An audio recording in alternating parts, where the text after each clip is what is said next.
Hello students, welcome back to Atul sir commerce classes. Students, आपको पता ही है हम आपके लिए क्लास 12th बिजनेस स्टडीज का एक ऐसा कोर्स लेके आए हैं जिसमें हम हर एक चैप्टर के हर एक टॉपिक को बहुत ज्यादा डिटेल में कवर कर रहे हैं। स्टूडेंट्स, इसी सीरीज में हम पहले 8 चैप्टर्स पूरे कवर कर चुके हैं और स्टूडेंट्स आज हम अपने इस सिलेबस का 9th चैप्टर शुरू कर रहे हैं जिसका नाम है फाइनेंशियल मैनेजमेंट।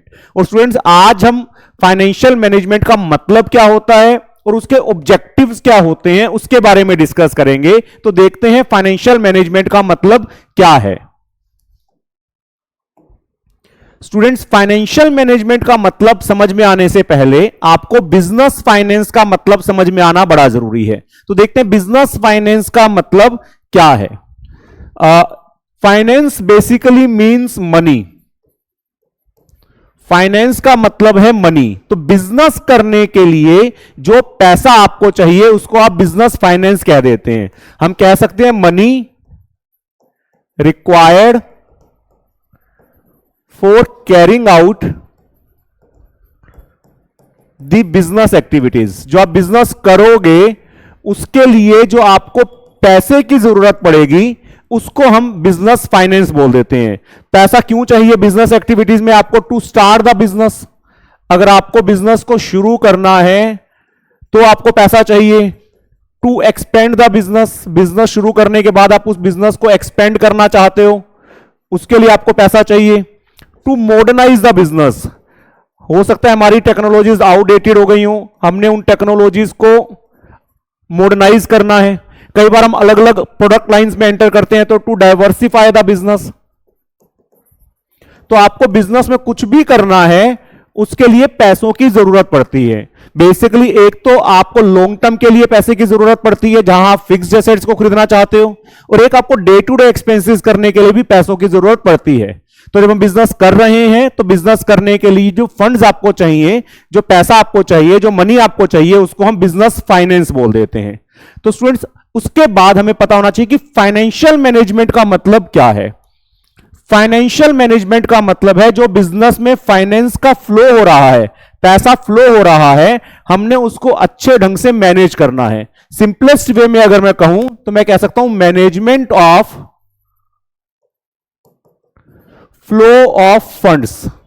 बिजनेस में फंड्स फ्लो करते हैं, पैसा आ रहा है, इन्वेस्ट हो रहा है, प्रॉफिट्स कमा रहे हैं, उसको हम डिस्ट्रीब्यूट कर रहे हैं। तो कॉन्टिन्यूअस बेसिस पर पैसा बिजनेस में फ्लो करता रहता है, हमें उस फ्लो ऑफ फंड्स को प्रॉपर ढंग से मैनेज करना है।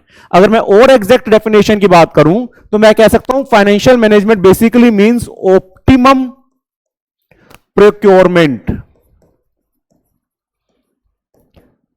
As well as usage of finance.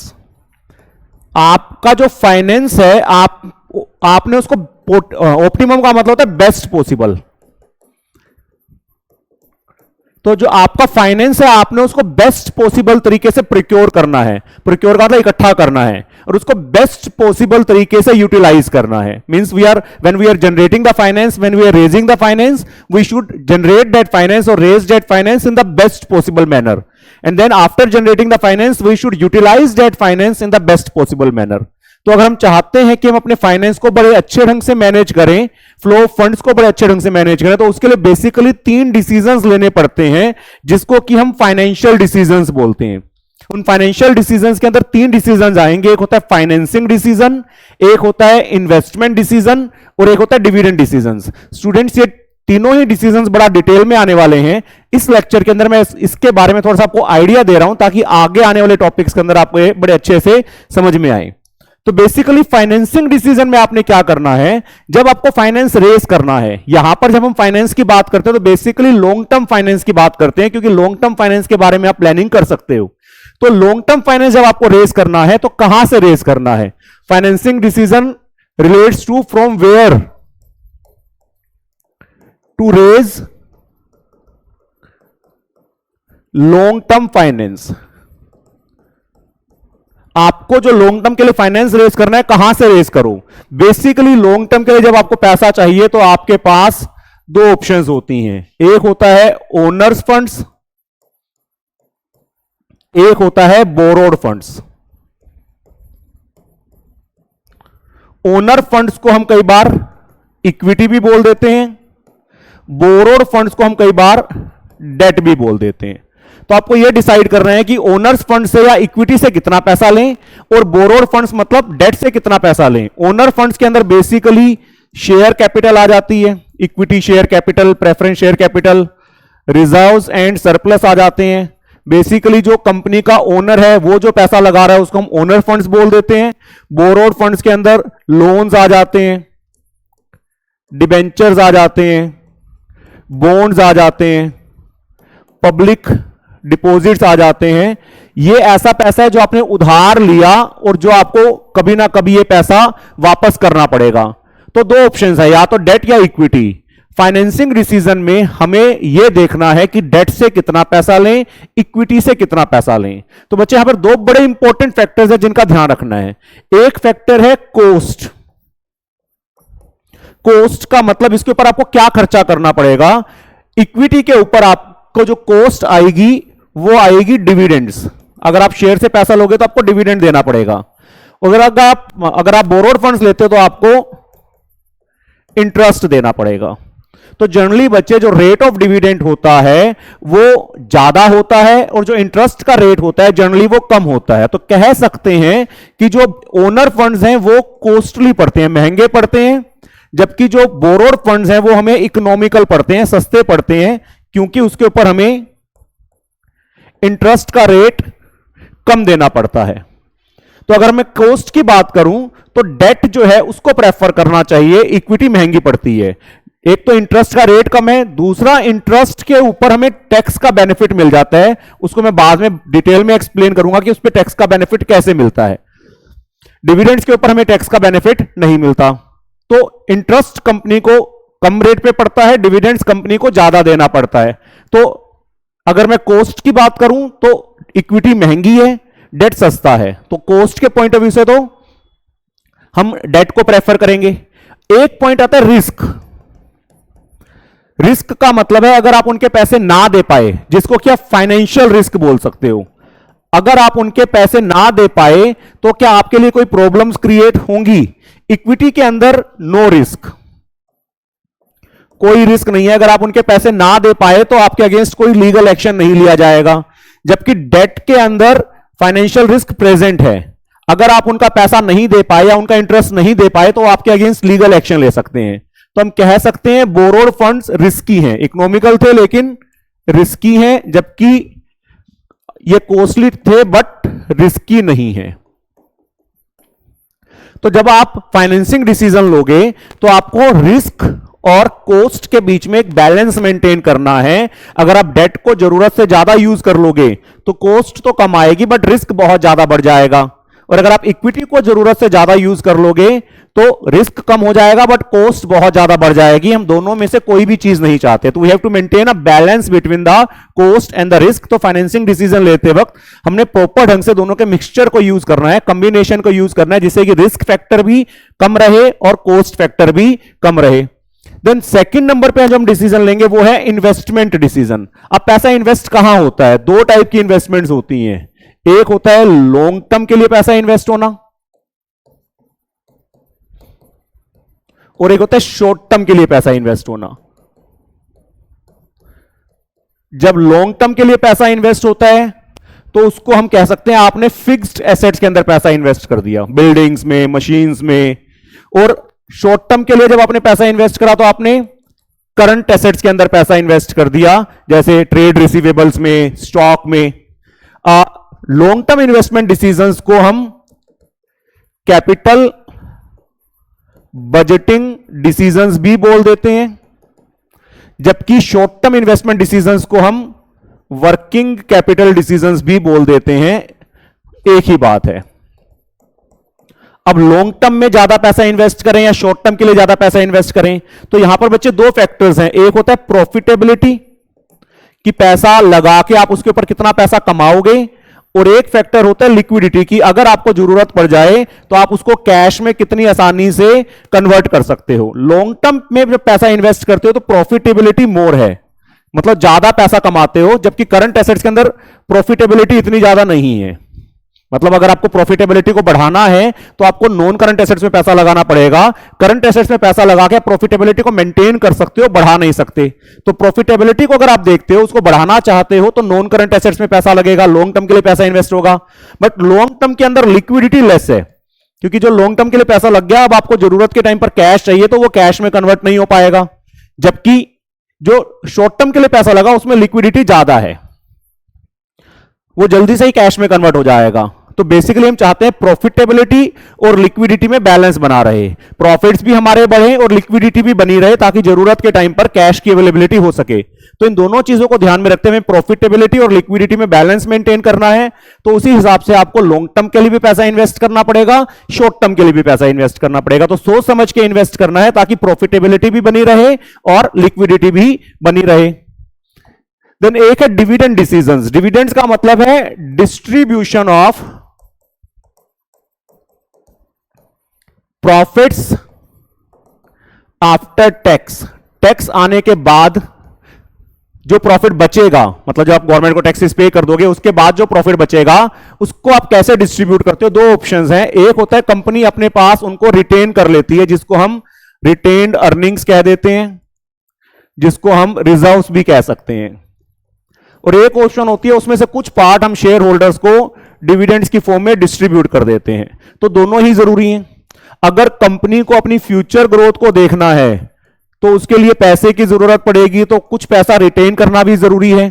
जबकि शेयर होल्डर्स की सेटिस्फेक्शन को अगर आपने देखना है, अगर आप शेयर होल्डर्स को सेटिस्फाई करना चाहते हो, क्योंकि शेयर होल्डर्स कंपनी के ओनर हैं, हम नहीं चाहते वो डिससेटिस्फाइड हो जाएं, तो उसके लिए उनको प्रॉपर डिविडेंड्स भी देना जरूरी है। तो we have to maintain a balance between the requirements of the company and satisfaction of share holders.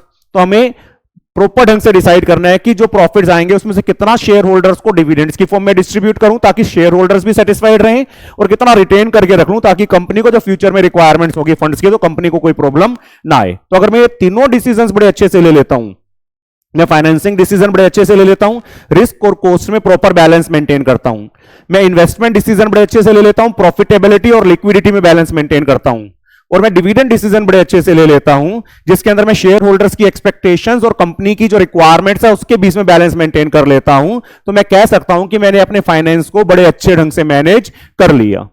Then student question arise होता है, अगर आप फाइनेंशियल मैनेजमेंट कर रहे हो तो आपका ऑब्जेक्टिव क्या है। स्टूडेंट्स, एक ही सबसे इंपॉर्टेंट ऑब्जेक्टिव है कि जो शेयर होल्डर्स हैं वो कंपनी के ओनर हैं। हम चाहते हैं कि जो शेयर होल्डर्स ने कंपनी में पैसा लगाया है वो बढ़ जाए। तो इसको हम कह सकते हैं वेल्थ मैक्सिमाइजेशन। 3 मार्क्स में कई बार क्वेश्चन आ जाता है, that is the wealth maximisation of shareholders. Shareholders की वेल्थ मैक्सिमाइज कब होगी? जब मार्केट प्राइस ऑफ शेयर्स बढ़ेगा। अगर मार्केट में जो उन्होंने शेयर्स खरीद रखे हैं उसका प्राइस बढ़ेगा तो हम कह सकते हैं शेयर होल्डर्स की वेल्थ भी मैक्सिमाइज होगी।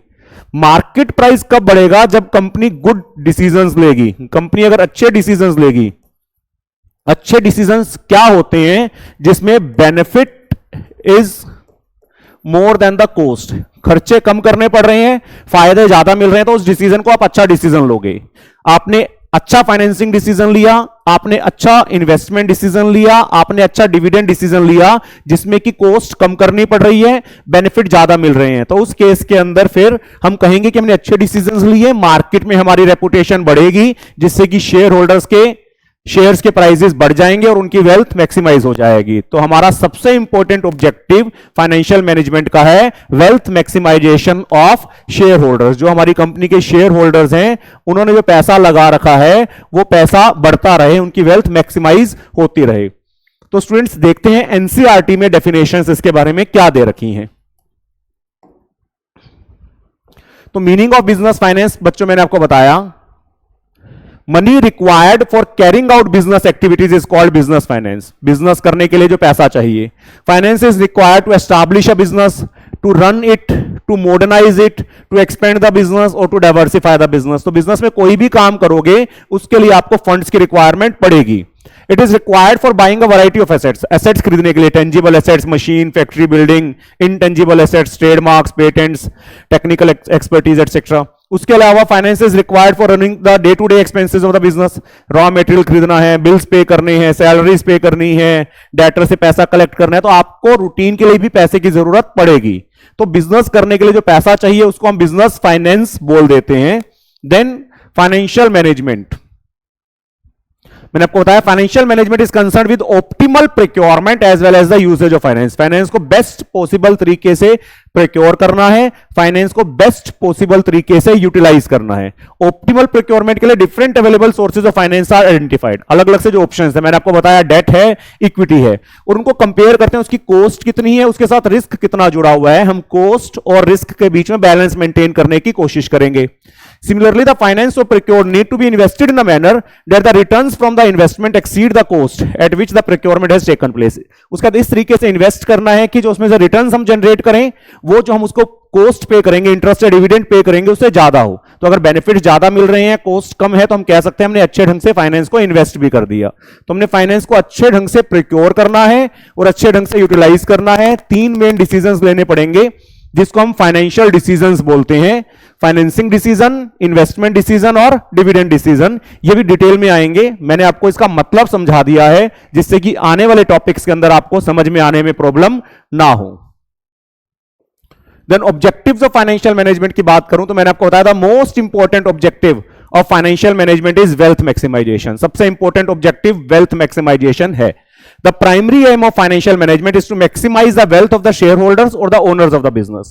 जो शेयर होल्डर्स हैं, जो कंपनी के ओनर्स हैं, हम चाहते हैं उनकी वेल्थ को हम मैक्सिमाइज कर दें। In order to maximize the wealth of the shareholders, the company must try to increase the market price of the equity shares. Wealth को मैक्सिमाइज करने के लिए हमें इक्विटी शेयर्स के प्राइस को मैक्सिमाइज करने की कोशिश करनी पड़ेगी। Market price of share will increase when company takes sound financing, investment and dividend decision. अगर कंपनी अच्छा डिसीजन लेती है, फाइनेंसिंग डिसीजन अच्छा ले रही है, इन्वेस्टमेंट डिसीजन अच्छा ले रही है, डिविडेंड डिसीजन अच्छा ले रही है, in such a way that benefit received from such decision exceed the cost involved. अच्छा डिसीजन कब माना जाएगा? जब बेनिफिट हमें ज्यादा मिल रहा है, कॉस्ट उसके ऊपर कम आ रही है, तो हम कह सकते हैं डिसीजन अच्छा है। तो अगर हमने अच्छा डिसीजन लिया तो मार्केट में हमारी रेपुटेशन बढ़ेगी, शेयर्स का मार्केट प्राइस बढ़ेगा, जिससे कि शेयर होल्डर्स की वेल्थ मैक्सिमाइज होगी। तो स्टूडेंट, ये था फाइनेंशियल मैनेजमेंट का मतलब और उसके ऑब्जेक्टिव्स। नेक्स्ट टॉपिक में हम इन तीनों डिसीजंस को जो आज मैंने बताए उनको हम एक एक करके डिटेल में डिस्कस करेंगे। उम्मीद है आपको बड़े अच्छे से समझ में आया होगा। Thank you.